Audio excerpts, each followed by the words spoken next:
DJ Durong from Hot 702.5 in Las Vegas. It's time to come together. Rainbow Dreams Educational Foundation presents the 24th Annual Las Vegas Juneteenth Festival going down Saturday, June 21st from 4 to 9 p.m. at the Expo at World Market Center, and it's free to the public. Catch R&B icon Tweet live on stage, plus performances by Kiss Kiss and the Squad, Darnell Alexander, Unk and the Nephews, and Las Vegas's pop princess Ray Millie. Hosted by DJ Ambeezy with Not a Boy DJ and DJ Kelly J on the ones and twos. Stop by and visit the Hot 702.5 FM live remote tent and check in with our on-air personalities. Shop the vendor marketplace, hit up the food trucks, and enjoy surprise guests throughout the night. Presented in partnership with Google, MGM Resorts International, Live You Equals You in the city of Las Vegas. Come together this Juneteenth weekend to celebrate freedom with Tweet and Rainbow Dreams. Get your e-ticket now and be entered to win one of our fabulous prizes. Visit June19LV.com. That's June19LV.com.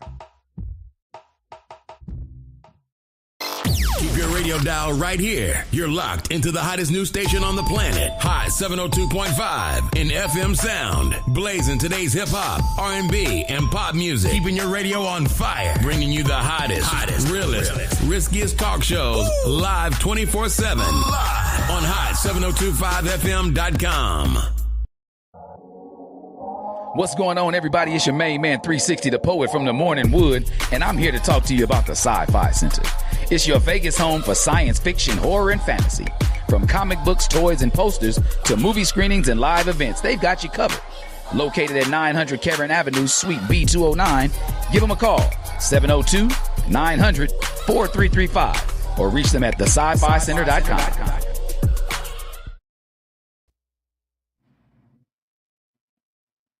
Good to go.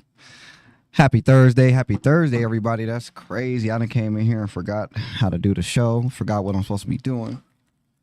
I ain't got all the tools and on that I'm supposed to be having, but we good now. Happy Thursday. How are y'all doing? How are y'all feeling? Back yet again with another week, another dose of Gemini, I should say. No, let me stop messing with y'all. I know y'all probably tired of hearing it, but oh well. It's our season. We're going to talk about it as much as we can. We're going to do as much as we can. Anyway, let me get into it. I'll talk about the week. You know how I normally do, give my week in review, tell you how the last 7 days have been for me, if it's been fun, if it's been not so fun, if it's been a little irritating or frustrating. But luckily, this past week, man, where do I start? First of all, let's start with the weekend. Let's start with Saturday. First of all, I was off I was off Saturday, Sunday, and Monday. From both jobs, y'all. Can you believe it? Both jobs I got off from. But it was also my birthday weekend, so I definitely deserved it. All in all, Saturday was the Gemini Red Carpet Affair. For those of you that came out and supported, came out and had fun, I appreciate y'all. Please send me pictures, videos, whatever you have. I appreciate everybody that showed up and showed out. If you saw me, you definitely saw that I showed up and showed out. So, we got that there. But it was great, man. Saturday we had the party. Everybody took pictures down the red carpet. We had some drinks. We had some fun. We had some laughs. If you know me, I'm always going to be a little extra with it. So I definitely was taking my I had a bullhorn, a megaphone, and I took that with me for the party. I wanted, I'm extra. So even though it's my birthday, I'm definitely still going to be a little extra with it. So that's where it comes from. And I just kept kind of making everybody letting it be known what was going on and what the issue was. But all in all, it was a great night for it. I was happy that everybody came out to enjoy it. I was very annoying with people. I was shouting out the megaphone and microphone to people, letting it be known when the time frame, hey, we ain't stopping this, we ain't stopping that, let's do this, let's do that. I was out there making sure I got on everybody's nerves in a good way, though, so we can all party and have fun and turn up. What I will say is, I was drinking. I was taking shots. I was mixed drinks. My plan was to get pretty wasted, chocolatey wasted. No, I'm kidding. But my plan was to get super wasted, super drunk. And only reason I didn't, and I'm just gonna be honest with y'all.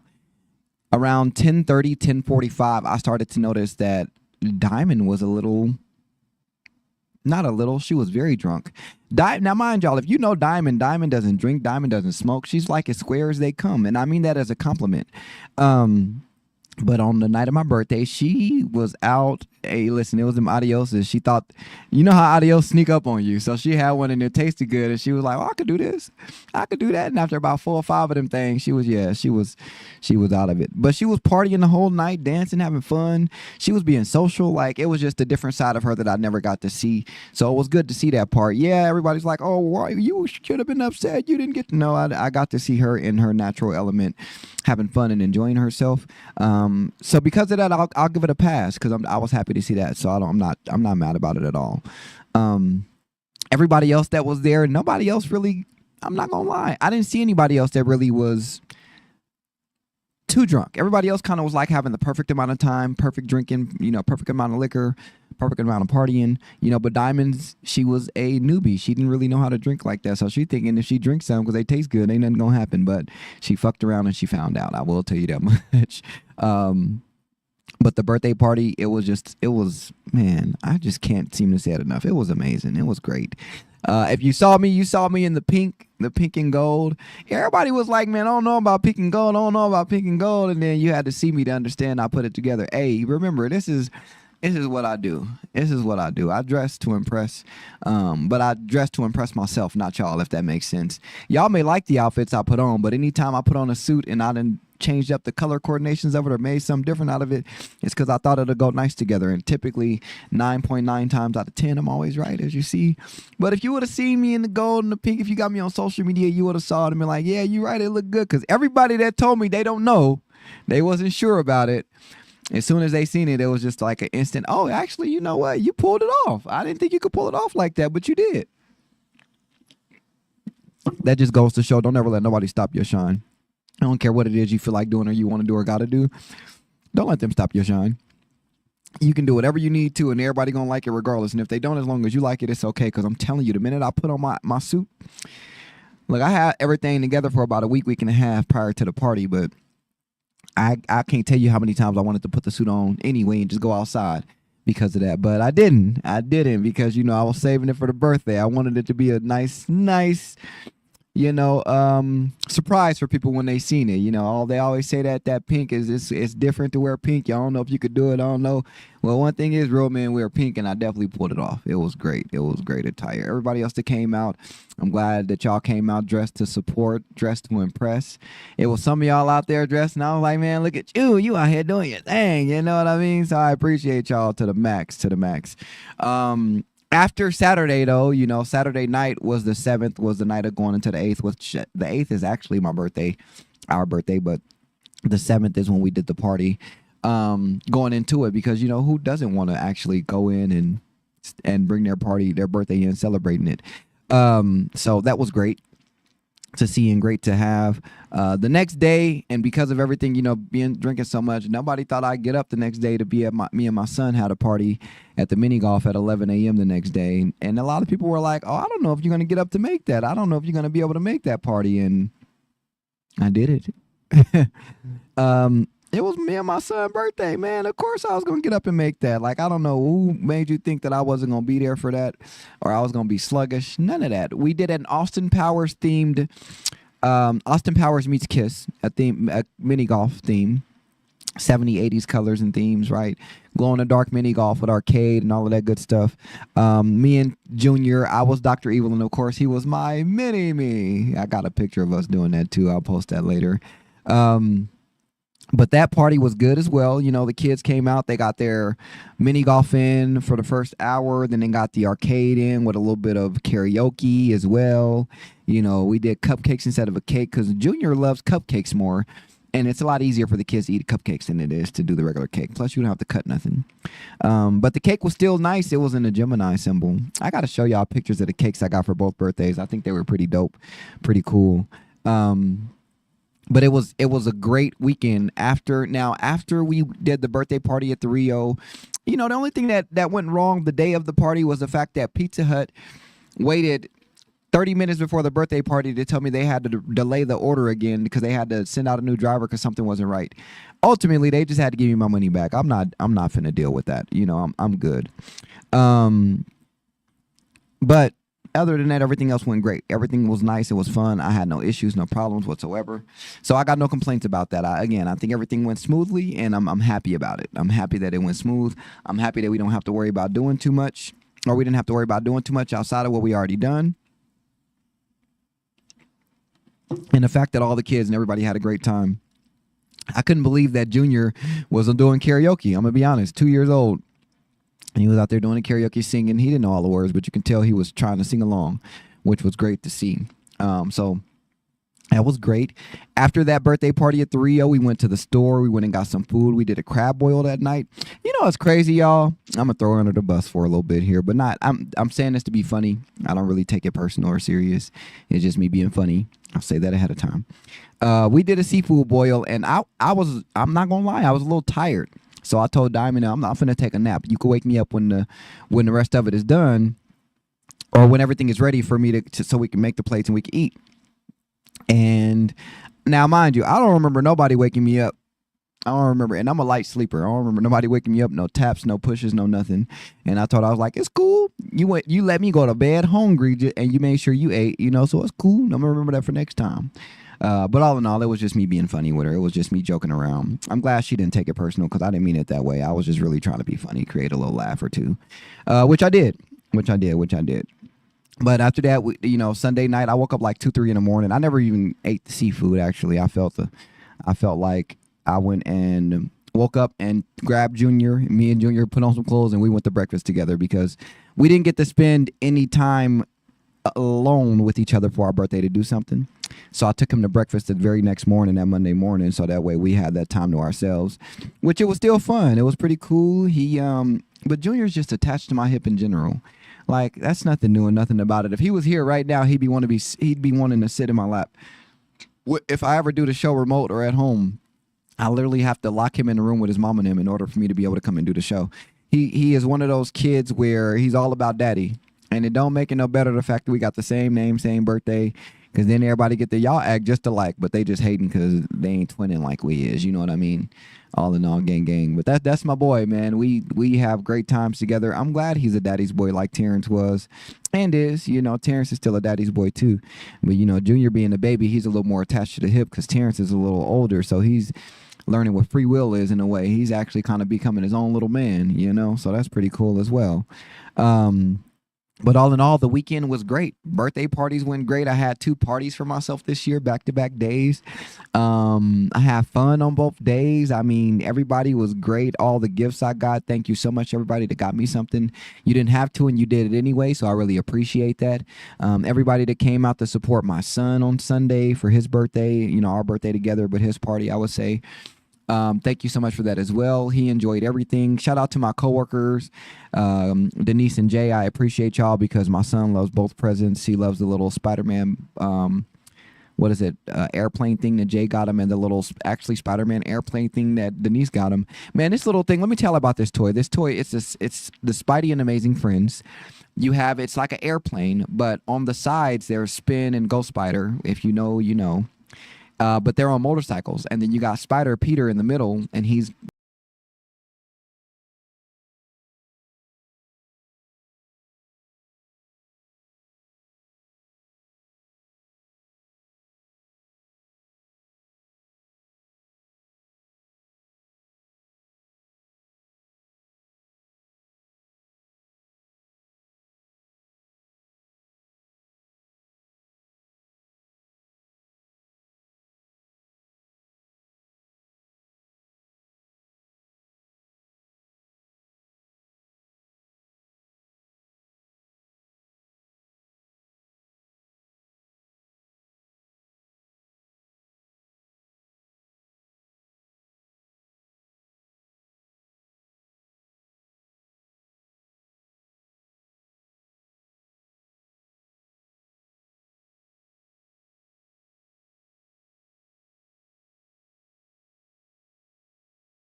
those patterns are the same. That doesn't tell me that it's postpartum doing that, but it also don't tell me it's not.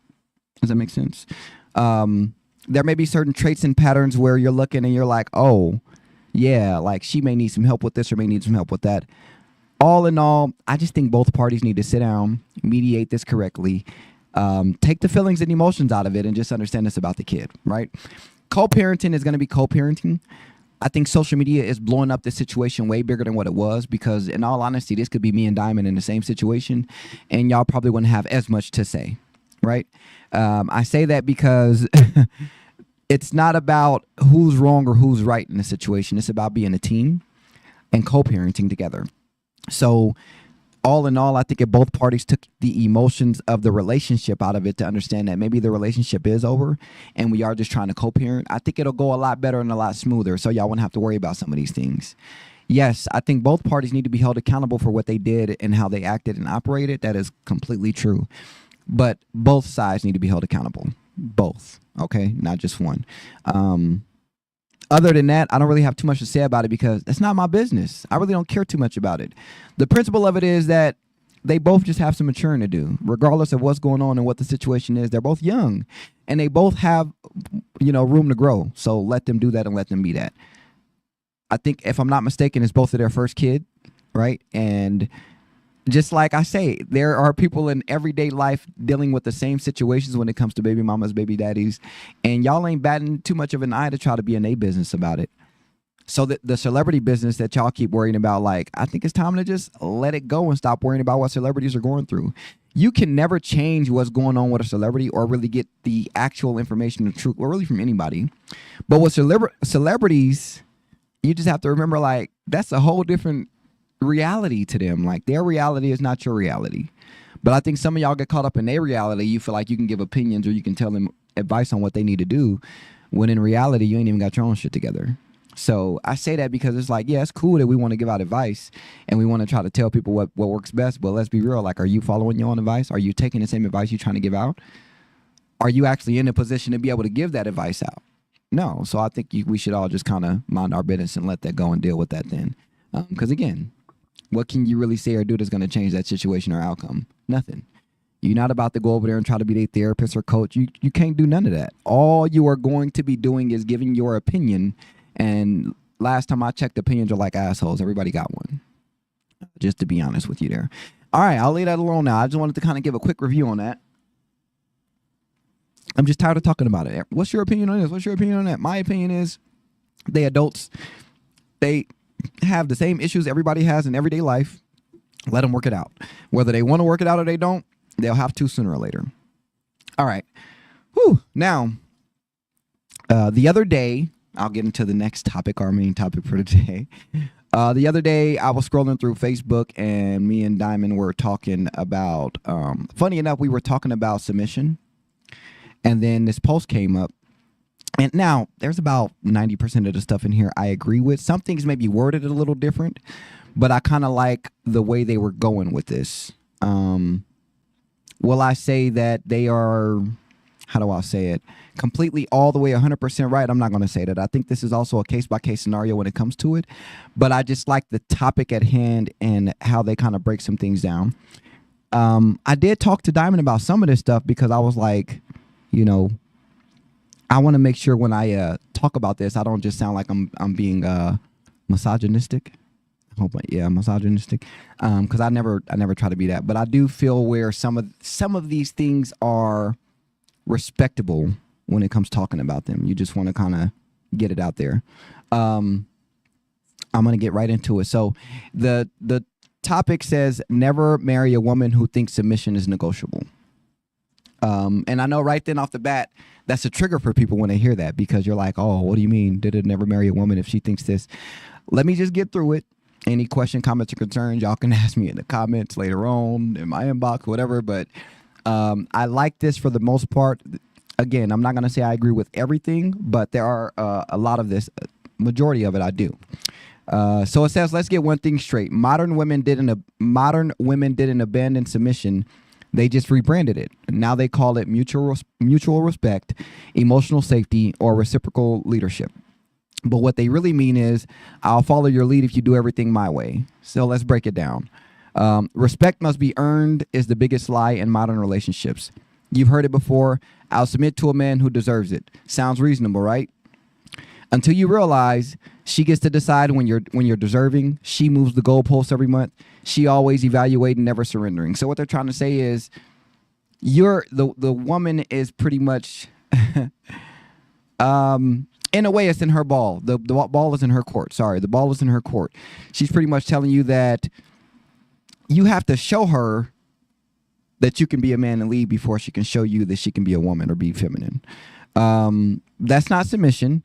That's performance-based obedience, which means if you stop performing, she stops following. That's not a wife. That's a contract with an exit clause. Hear them out on that, though. If you cannot always act in your normal feminine energy and be submissive, and the minute let's say I fall off on something, there's hard times, and you just up and go away or up and leave, or you ain't really got my back like that. What he's trying to say is that as soon as the man falls on hard times or stop performing the right way, instead of having a conversation or finding out what needs to be done, she's going to exit. That's what he's trying to say with that one.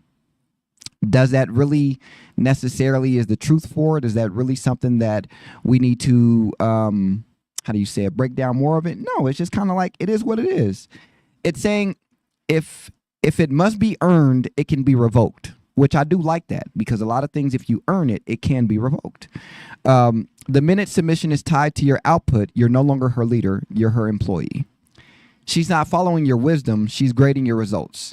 You lose your job, she withdraws respect. You fall into a rough session, suddenly you're toxic and controlling. You miss a milestone, she questions your vision. Now, because her loyalty was never to the mission, it was to the moment. And when the moment gets hard, so does her mouth, which means she's going to talk back, all of that good extra stuff that, most men don't like. Let me see here. So basically, it's not, how do you say it? Submission is not a reward. I don't think that a lot of people understand that part. They think that if a woman is submissive to you, she's rewarding you in order doing so. But I feel like submission is just the standard. It's the base. It should be there. If you want to be married, if you want to be a wife, submission is exactly what you're wanting to do, right? And of course, you don't want to just submit to any man. But if you married him, obviously you see him as a leader, as a protector and provider. So submission should be something that you're okay with. And again, I don't know why women don't understand this, but when you submit to a man, you got that man wrapped around your finger. He's going to come to you for every little decision and detail when he needs some help or advice, because he knows he can have that trust and faith in you. So again, submission is not a reward. It's a role. You don't become a leader after the followers clap. You lead first. The role comes with the weight. Same with submission. It's not something she offers when she feels safe. It's something that she commits to when she chooses you. Not when it's easy, not when she agrees, not when her feelings are at 100%, but when the vision demands it. Fake submission is just a down payment on rebellion. She'll wear the dress, say yes, post the ring, and for the honeymoon phase, she'll play along. But wait until you correct her. Wait until you say no. Wait until you ask her to delete that app, unfollow that man, change that behavior. Then you'll hear it. I'm not your slave. Respect goes both ways. You can't tell me what to do. That's not submission. That's seduction in disguise. I like that. Seduction in disguise. All right. I like that. It's basically saying, like, I'm going to fake it till I make it. I'm going to fake it till I make it. Once I get that ring and walk down that aisle, at the end of the day, when you start bringing up things that you saying, I can't wear this, I can't go out there, I don't want to hear that.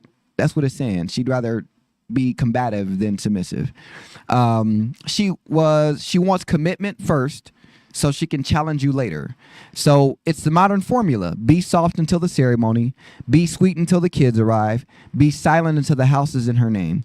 Then flip the script. She didn't want a man to lead. She wanted one to follow her plan.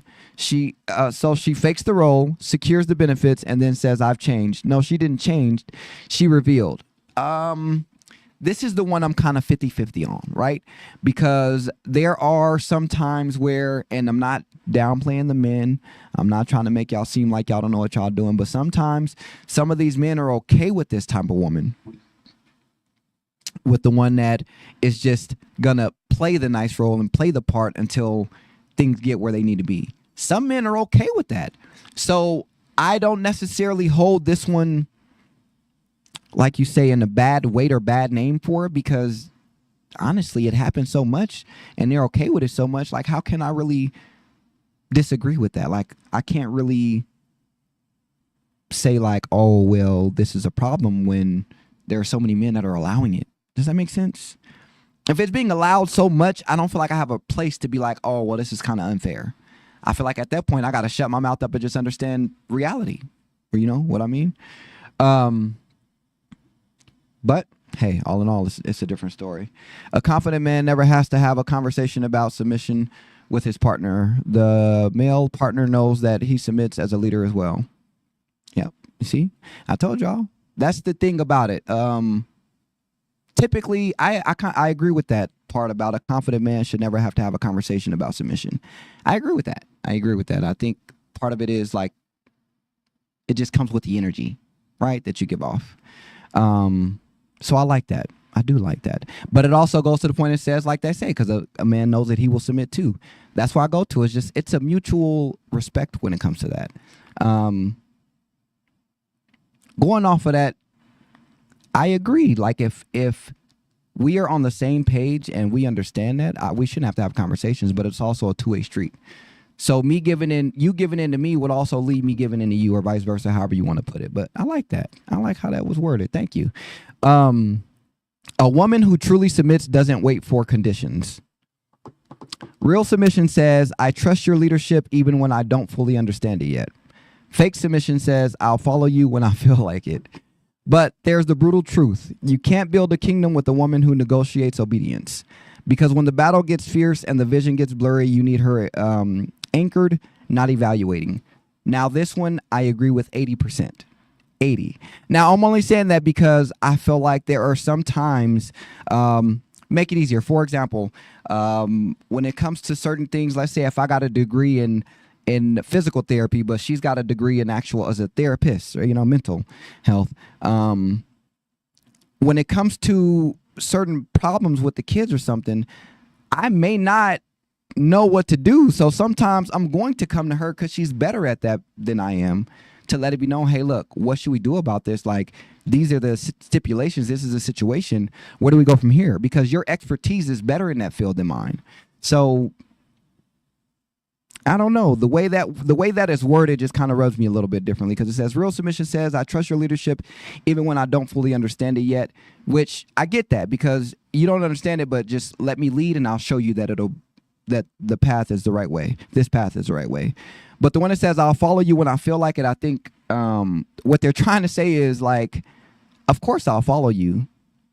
There are some that's like that when I feel like it, which, stay away from. But I think some are more approachable with their conversations when they're saying, well, I don't mind you leading, but when you've led me down this path before, you led me down the wrong way. So now I have to kind of question your judgment in a way, right? So that goes back to us as men. Where are you leading correctly, the right way? Are you making the right choices and right decisions in order for that to actually take place and happen? So that's kind of one there that I just kind of go with. But here's the brutal truth. It says, you can't build a kingdom with a woman who negotiates obedience, because when the battle gets fierce and the vision gets blurry, you need her anchored, not evaluating. Now, I do like that. Because what it's trying to say is, if I am the leader and I'm trying to lead and protect and serve and do what I need to do, I don't need you being combative and telling me that my way isn't going to work because you may have a better way.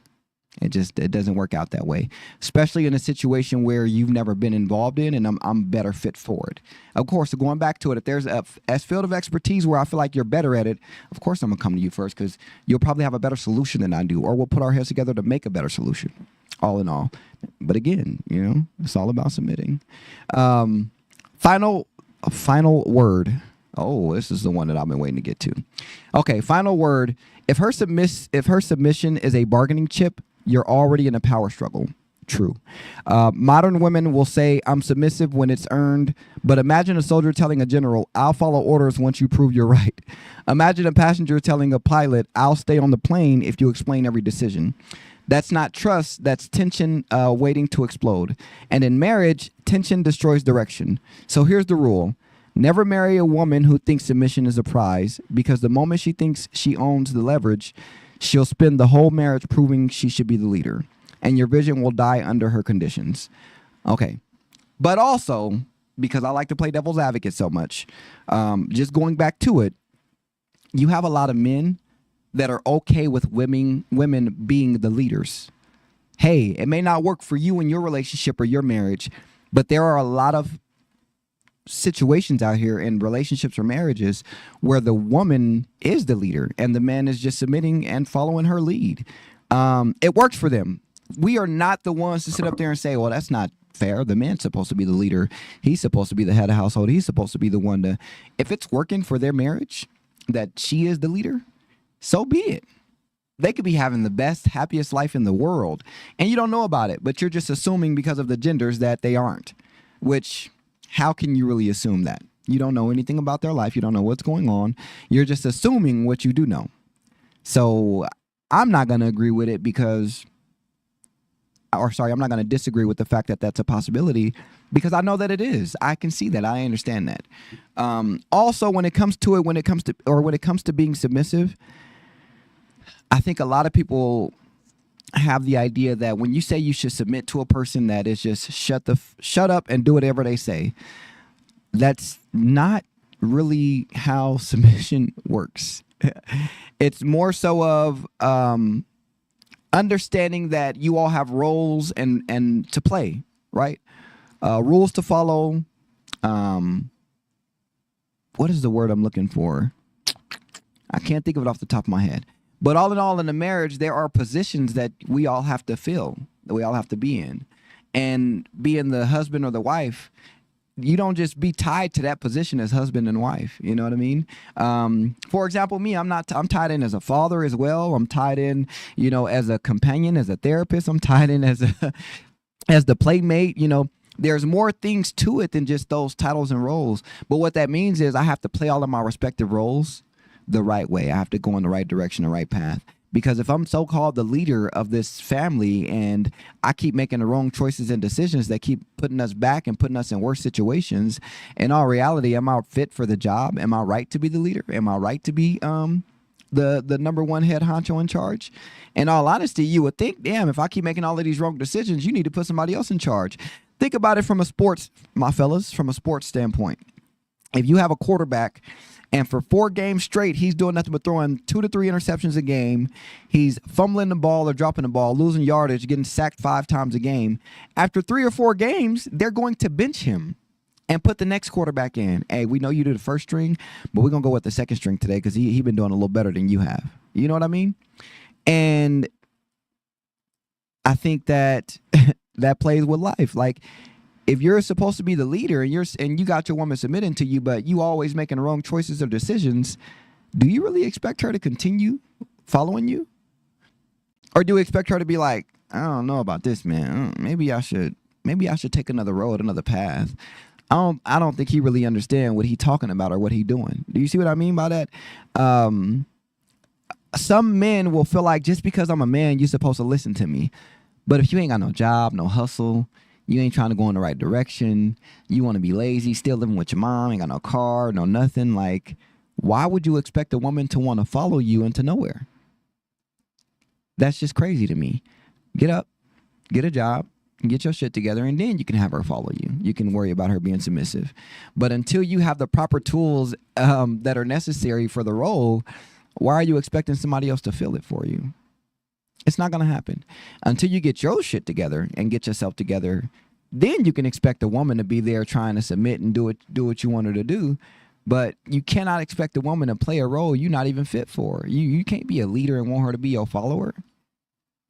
One thing I've always been told is that I have my own place, I have a car, I have a job.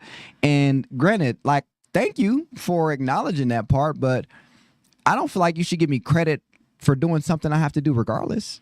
Like, regardless on whether or not we dealing with each other, regardless of it, I gotta find a way to work. So I gotta have a car. I need a roof over my head, so I'm going to have a place to stay. And I gotta pay bills, so I need to go work.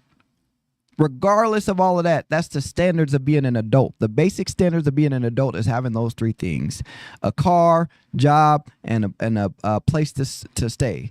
You know, y'all may not want to agree to every single thing about that, but I guarantee you, out of everything going on, get your shit together.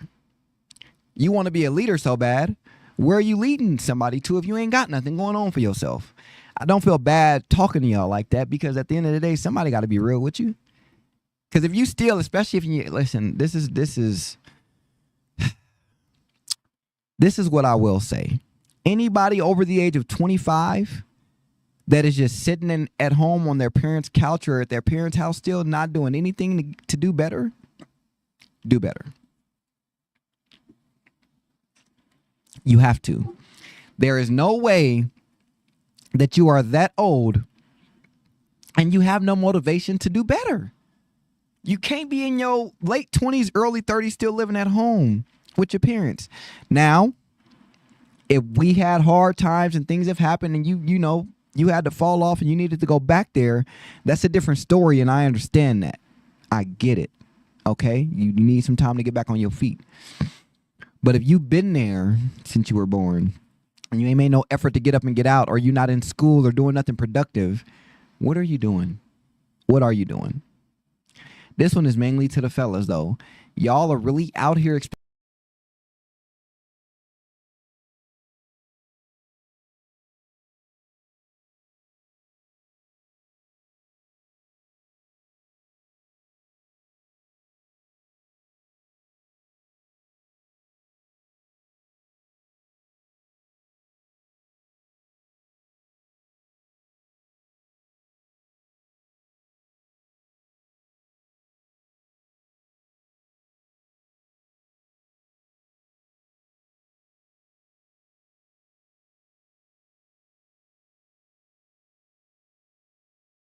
a conversation about what direction to go in on something.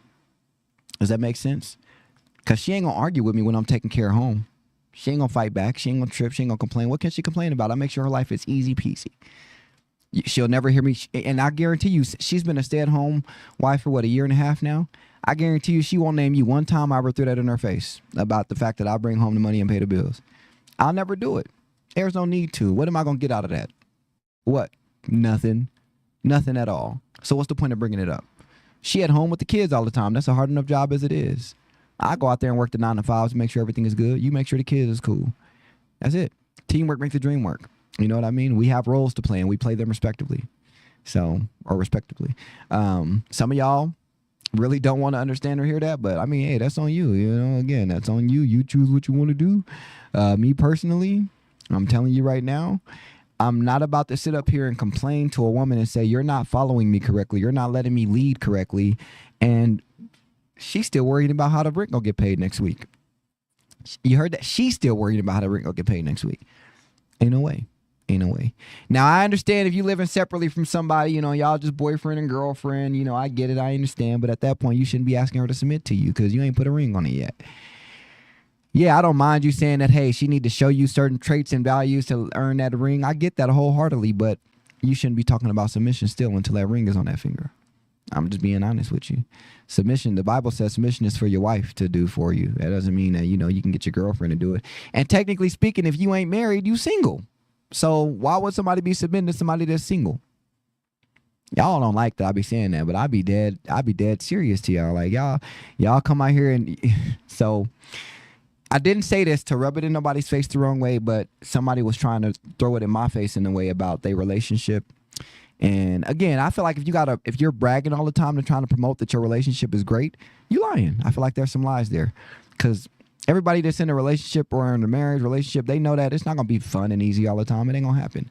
So for those people that try to brag about it, talk about that their relationship is so perfect, it'd be crazy. So I'm not gonna name them names, but the conversation was more so about the fact that me and my spouse has a lot of disagreements and arguments, but any relationship or marriage will, like, that's what they're built for you to get through them. And then she talked about how she's with a certain individual and they don't have those issues or problems, and I made it clear, I'm like, dang, that's crazy. After 13 years, y'all still just boyfriend or girlfriend? No ring, no nothing? maybe he ain't taking you as serious as you want. It may have been a little petty for that response. It may have been. But when you're trying to throw in my face how great your relationship is, it's just a relationship. It's a boyfriend and girlfriend. Technically, you still single. She ain't like when I said that. I said, well, technically, you still single. By law, by the Bible, whatever you want to call it, you still single. Until you marry, you are single. So those 12 or 13 years you bragging about, it was nice being a cuddle buddy. Yeah, and again, my responses may have been petty. They may have not been called for, but neither was yours. Neither was hers. You could have left that all alone and not trying to throw nothing, especially trying to throw dirt on my wife, trying to throw dirt on my wife's name. I got you. I don't have to disrespect you to make you feel stupid. It's easy to do so without having to do that. But yeah, I definitely stood ground and I took up for mine. Like at the end of the day, oh, that's cool.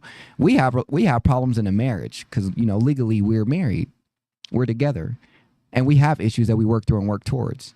But you're bragging about not having issues in a partnership, a whatever you want to call it. That's a team effort. Y'all not legally together. Y'all are in a so-called boyfriend and girlfriend relationship. And y'all been there for 12 or 13 years and you still ain't got no ring. Now you know how I feel like to be an NBA player or a football player. All right, I'm going to let it go now. I'm going to stop being petty. But all in all, yeah, I kept taking shots and jabs because you should have left it alone when I tried to tell you that, hey, let's leave that conversation alone. That's just something I don't want to talk about. I don't really like talking about marriage, anything that got to do with marriage with single people. I don't like having those conversations because there's nothing you can say to me or talk to me about that you will understand. You've never been here before. You don't know what this looks like. You don't even know what it feels like. So I don't want to have certain conversations. And I tried to be as nice as I can and let that be known. And she just wasn't hearing me. And she started taking shots. So, you know me, I'm quick and witty with my words. So, you know, you take a shot at me, I'm going to unload the clip. I'm going to unload the clip, which I did. And somebody's feelings was hurt that day, but it wasn't mine. Wasn't mine at all. All in all, stop trying to talk about people. Stop trying to make it seem like your life is perfect. We all go through shit in life. We all go through problems. We all go through struggles, trials, and tribulations. That's just how life is. But to be trying to compare your relationship to the next, you're already losing. And when I see people do that, trying to compare their relationships, I automatically feel the jealousy and envy in there. Could be one, could be both. Or, I mean, could be one, could be both.